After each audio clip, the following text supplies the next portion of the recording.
Kia ora, Helen Brahms here, coming to you live from Surprise in Arizona. Hope you're all having a super fantastic sparkling day.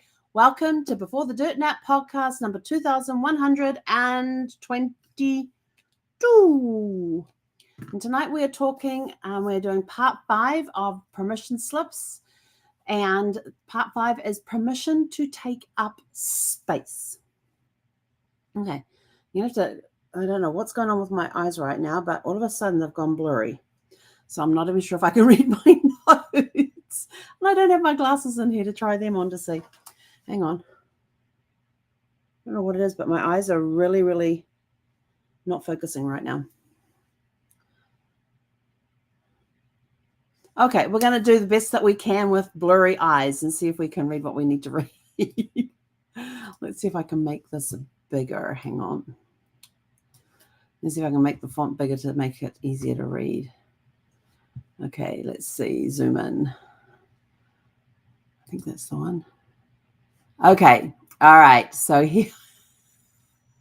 Okay, so if I'm blinking a lot, it's because my eyes have gone blurry, and they sometimes do this. They just do this random thing of going blurry, and having makeup on them doesn't help, like with mascara and eyeliner and all that sort of stuff. So, all right, let's give this a go.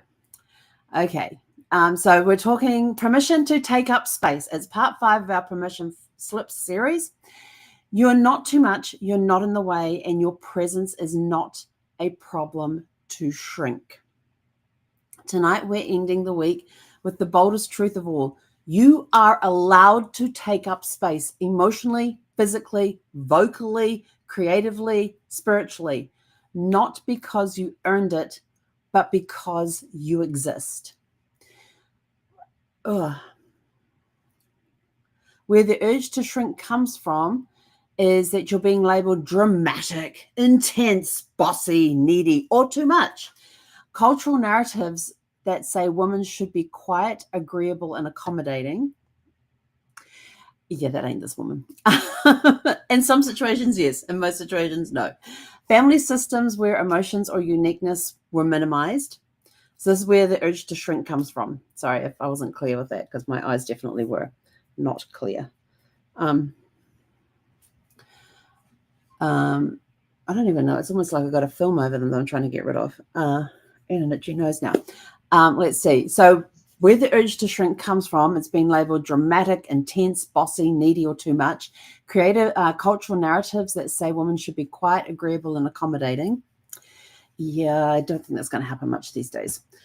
Family systems where emotion or uniqueness were minimized. Generational conditioning that values service over self-expression. The cost of shrinking yourself. You censor your truth before you even speak it. You abandon your boundaries to make others comfortable. You feel invisible in your own life. You pass down a legacy of smallness instead of self-trust. Shrinking doesn't keep the peace, it postpones your presence. Yeah, I can totally relate to some of those costs of shrinking as well. What it looks like to take up space, saying no with love and zero apology. Claiming, did I tell you? Can't see. Claiming joy, creativity, or grief without justification. Letting your voice be heard without diluting your message. Dressing, speaking, or moving in a way that feels right to you. Let me tell you, it has taken me a lot of years to get to where I am this day. I still shrink from some stuff, but when I take up space, I do it from a place of love and gratitude, and it feels so much better. And learning, like this whole week, we've been learning to give ourselves permission to feel our feelings, to express our emotions. Yes, it has taken me a long time to get. There are times that I hide my emotions and my feelings because I just don't want to be seen. There are times, and you want to test this. This is a great way to test it. So I was telling, some people one time were talking about expressing oneself and about having to go out in public, things like that. And I said, well, there's just times I go out, I don't want to talk to anybody, I don't want to see anybody, and I literally become invisible. And they look at me and go, what do you mean? I said, there are times that I have gone out where I have thought, I really don't want to be going to the grocery store. You know, I'm in that I don't want to mode. I don't want to.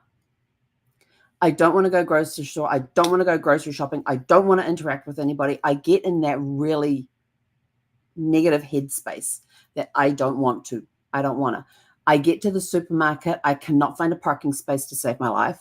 I can't find a parking space. I'm parked at the way back in the way back corner of the parking lot and having to walk all the way up the front, almost getting hit by other cars, even though you're in a lane that goes one way.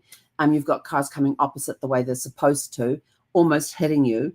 I get inside the store. I get to the shopping cart area. There's no shopping carts. I have to go find a shopping cart. I find a shopping cart. I come back. My cart starts getting run into and banged into from time because people cannot see me because I am in that negative. I'm putting out that negative vibe that I don't want to be seen. So people literally do not see me.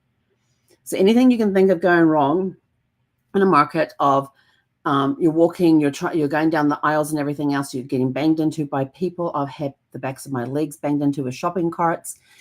Compared to a day where I go out where I feel absolutely amazing. I want to go and spread this joy, this happiness, this super fun. I want to be super fantastic and sparkling. I want to be shining so bright that I am attracting people to me. And I get to the supermarket. There's a park right outside the door. I go in. There's all these shopping carts available. I just get one and I go in. People literally move out of my way for me to go through. People see me and they will walk around me. I don't get cut off. I don't get banged into. But I am spreading that joyful feeling that I have of love and gratitude as I walk down the aisles. All the stuff that I need on my list, I get every single item. If I'm in my negative space, I'm lucky if I get half of my list with the stuff that's on the shelves. It's just a completely different feeling. And if you want to test this, go out with a negative feeling of you don't want to be seen, you don't want to be heard, you don't want, and the other one is that you can't find a lane to get into because all the lanes are absolutely full with people. So you're going to end up joining a long line and it's going to take you forever to get through the checkout, even self-checkout, which doesn't go too well for you. But if you're coming from that place of love and I'm going out with the intent of being so super fantastic and sparkling that it affects those around me and they get pulled in to that same feeling. You go in, you find the right parking space. You don't have to walk far. There's a ton of shopping carts available. Even if the parking lot's full, there's a lot of shopping carts available. You go in, that people literally get out of your way and you're rolling down the aisles and you're finding all the stuff that you need, everything. Most of the stuff that you want is on sale. So you're saving just doing that. It is such a different feeling. You get up to the checkouts and you basically roll up to one and they're just finishing with the person in front of you, or they have just come on duty and they have nobody in front of you at that point. Everything goes your way. And if you want to test it, go test it. I have tested this time and time and time again. And every time I don't want to go out, I don't want to be doing any of this, it shows. It shows. There is a huge, huge difference. It's a night and day difference. So there are times that I claim my presence. I claim my space. I take up space. Everything goes right. You saying no with love and zero apology. You're claiming joy, creativity, and grief without justification. You're letting your voice be heard without diluting your message. And when you go out and you are in that, and you are taking up space, people know. You don't even have to say a word, and your message is being sent. You're dressing, speaking, or moving in a way that feels right to you. You're comfortable in your clothes. You're comfortable with how you're dressed. You basically don't give a crap about how you look or about how others perceive you. You are in the zone. You are in your rhythm. You are becoming who you want to be. All of the stuff we've been talking about the last 4 weeks all comes to fruition when you take up space, when you give yourself permission to take up space. Your presence is a gift. When you take up space, you teach the next generation they are allowed to exist fully, without shame, without shrinkage, or without silence. Trust me, test it. Test it. I've challenged so many people to test the I don't wanna against the I am here. This is me. This is who I am. I am present. Actually, I'm going to test it tonight.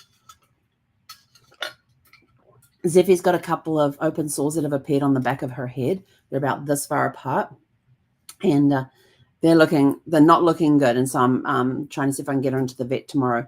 But then a friend of mine I was on with, they told me about this. Where did I write it down? Wrote it down. Benetine, I think it was. Shoot, must be my. Hang on, got to look at my notebook. I always carry a notebook with me. Benetine, and it's a spray. It's an antiseptic spray that you can spray on. It's kind of like Neosporin, but it's in spray form. And they were recommended for their dogs that had a similar situation, and they said it almost literally cleared it up overnight. They said it's like Neosporin, but more powerful, and it's safe for animals. So, because that was my biggest concern. But they were listening to their vet of 20, 30, their vet who they'd had for the last 20 to 30 years. And so tonight when I go to the supermarket, I am going to be on point. I am giving myself permission when we go out tonight to be present in that moment. And I'm only going into the store for one thing and one thing only. But I'm going to be, the app on my phone for the grocery store is going to take me right to where it is in the store. And I'll get that one item. I'll get up to the self-checkout thing. They'll be wide open and I can walk right up to one of the self-checkout things. And I will be in and out of the supermarket in 5 minutes just to get that one thing. And my parking space will be close by and the traffic will be awesome. I am going in with the intent, giving myself permission to be completely present, to take up my space. And I'll report back to you tomorrow night how it goes, okay? So where are we up to? Reflection questions. Yes, my eyes are starting to clear now too. I've told them they have to behave themselves if they want to be able to go out tonight because I can't drive when they're like this. So I'm telling them they have to clear up because I have to get the medication. I have to get the stuff for Zeffie. Reflection questions, which will go into your Porch Light Reflection Journal on the Porch Light Notes page. You can write these questions in there, and they are in the description below. Where have I been shrinking myself without even realizing it? Where have I been shrinking myself without even realizing it? What would it look like to trust my presence instead of editing it? Do you want to be invisible or do you want to be visible? What would it look like to trust my presence instead of editing it? So how do you want to show up? Visibly show up. Who benefits when I stay small and who might rise if I don't? Those are your questions for today. Who benefits when I stay small and who might rise if I don't? You don't have to earn your place in the room. You are the room. Take up space like someone who finally believes it. And with that, we are out of here. Go out and have a super fantastic sparkling evening, and we'll catch you guys back here tomorrow evening at